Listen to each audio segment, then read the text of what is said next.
আসসালামু আলাইকুম রহমতুল্লাহি ওয়া বারাকাতুহু নাহমাদুহু ওয়া নুসাল্লি আলা রাসূলিল কারীম আম্মা বাদ। ডিয়ার ফ্রেন্ডস, আশা করি প্রত্যেকেই ভালো আছেন। আলহামদুলিল্লাহ, আমিও ভালো আছি। বন্ধুরা, আমার হাতে দেখতে পাচ্ছেন বাল্লিকমূলের চারা, যেটা এখন লাগিয়ে দিলেই হয়ে যাবে ইনশাআল্লাহ। যেহেতু বৃষ্টির মৌসুম চলে এসেছে, এখন আপনি যে কোনো বৃক্ষ, যে কোনো ঔষধি গাছ রোপণ করবেন বা ফল ফলাদির গাছ রোপণ করবেন, দ্রুতই হয়ে যাবে। বন্ধুরা, এই বাল্লিকমূল দেখেই অনেকে কিন্তু চিনে ফেলেছেন, অনেকে বা প্রশ্নবিদ্ধভাবে তাকিয়েও আছেন এটি কি কাজে লাগে। বন্ধুরা, এটি সেই বাল্লিকমূল যেটি উত্থানজনিত সমস্যার সমাধানে যেরকম কাজ করে, বীর্য ঘন গাঢ় করতেও অতুলনীয়। বন্ধুরা, ক্যালসিয়ামের আধার বলা হয় এটাকে। একটা সময় শুধু ভারতের চেরাপুঞ্জি থেকে শুরু করে নদিয়া, আসাম,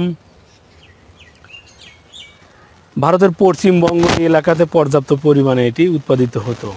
এখন বর্তমানে বাংলাদেশে সর্বত্র এটি ছড়িয়ে পড়ছে।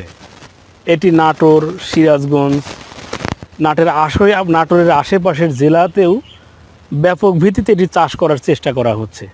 বন্ধুরা, আপনি চাইলে নিজে এটিকে আপনার বাড়ির আঙ্গিনায় অথবা ছাদের টবে এটি লাগাতে পারেন। বন্ধুরা, কখন কোন ভেষজের প্রয়োজন হয়, আপনি নিজে যৌন রোগী হয়ে গিয়েছেন, কাউকে কিচ্ছু বলতে হবে না, নিজে হাতে তুলে এটি আপনি সেবন করতে পারবেন।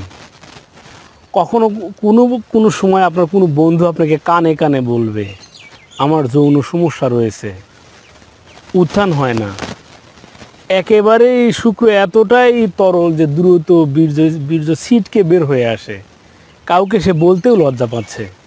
আপনি নিজে আস্তে করে তুলে তাকে বলবেন যে বন্ধু, এটি পরিষ্কার করে এটি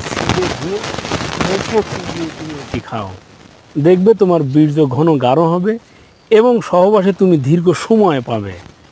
এভাবে নিজে সেবন করুন, বন্ধুদেরকে বুঝিয়ে বলুন, যাতে এই ন্যাচারাল ভেষজের দ্বারা সে উপকৃত হয়, আপনি নিজে উপকৃত হন। বন্ধুরা, খুব বেশি খেতে হবে এমন নয়।